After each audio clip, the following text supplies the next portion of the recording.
నాయక్ గారికి, పెద్దలు మాజీ జడ్పీటీసీ అంబటి వీరభద్రం గారికి ముఖ్యంగా సన్నొడ్లకు 500 రూపాయలు బోనస్ ఇవ్వడం అయిపోయింది. అదేవిధంగా అంతకుముందు 5,000 ఉన్నటువంటి రైతు బంధుని రైతు భరోసాగా మార్చి 6,000 రూపాయలు చేయడం అయిపోయింది. అదేవిధంగా ఇంకా అనేక సంక్షేమ పథకాలు చెప్పుకుంటూ పోతే రైతుల కోసం ఇదివరకు ఐకేపీ సెంటర్ లోపల తాలుతోని రైతులు చాలా ఇబ్బంది పడేవారు. 5 కేజీల నుంచి 15-20 కేజీల వరకు మిల్లర్లు దోపిడీ చేసేవాళ్ళు. దానికి ఎవరికి చెప్పినప్పటికీ కూడా సమాధానం లేనటువంటి పరిస్థితి ఉండేది. కానీ ఈ 2 సంవత్సరాల తాలు పేరు మీద కానీ ఏ పేరు మీద కానీ ఒక కేజీ కూడా దోపిడీ లేకుండా నిరాటంకంగా రైతులకు మేలు జరుగుతుంది అంటే ప్రభుత్వం ప్రత్యేక చొరవ తీసుకోవడం. అదేవిధంగా మన నియోజకవర్గం లోపల కూడా ప్రభుత్వ విప్పు, అదేవిధంగా మనందరికీ మన నియోజకవర్గ అభివృద్ధి ప్రదాత మన డోర్నకల్ నియోజకవర్గ శాసనసభ్యులు రామచంద్ర నాయక్ గారు ప్రత్యేకమైన చొరవ తీసుకొని ఎక్కడ ఐకేపీ సెంటర్ లోపల కానీ ఎక్కడ కానీ ఎలాంటి చిన్న పొరపాటు లేకుండా నిర్వహించే విధంగా చర్యలు తీసుకోవడం కూడా నిజంగా ఈ ప్రభుత్వం యొక్క ప్రాధాన్యతకు అది గీటురాయిగా మనం చెప్పుకోవచ్చు. అంతేకాదు ముఖ్యంగా మొక్కజొన్నలు మన ప్రాంతం లోపల పోయిన సంవత్సరానికి ఈ సంవత్సరానికి డబుల్ మొక్కజొన్న వేయడం జరిగింది. అయితే ఆ మొక్కజొన్నను కొనుగోలు చేయడం అనేది కేంద్ర ప్రభుత్వం యొక్క ఆధీనం లోపల ఉంటుంది, మార్కెఫైడ్. అది కొనుగోలు చేయడానికి బాగా తాత్సర్యం చేయడం వల్ల అప్పటికే మన ప్రాంత రైతాంగం ఎకరానికి దాదాపుగా 30,000 నుంచి 40,000 నష్టపోయారు. ఎందుకంటే 1,700-1,800 కొనేటువంటి బయట కొంటూ ఉంటే మార్కెఫైడ్ వాళ్ళు 2,400 కొంటూ ఉంది.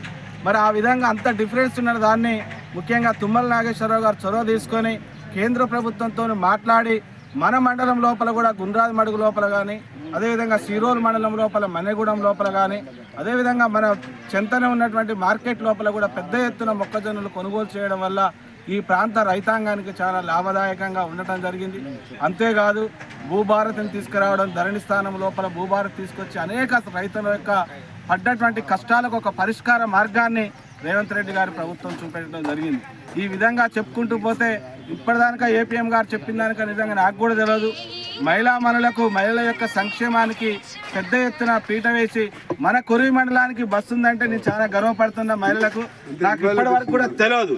అది ముఖ్యంగా రామచంద్ర నాయక్ గారు చొరవ తీసుకొని ఇక్కడ మహిళా మండలిలోకి ఒక బస్సు తీసుకొచ్చి దాన్ని వచ్చేటువంటి లాభాన్ని ఆ గ్రూప్లకు ఇవ్వడం అనేది తెలంగాణ మొత్తం కూడా 400 పైచిలకు 500 పైచిలకు బస్సులను మహిళలకు ఇవ్వడం అనేది అనేక ప్రభుత్వాలు చెప్తూ ఉంటాయి.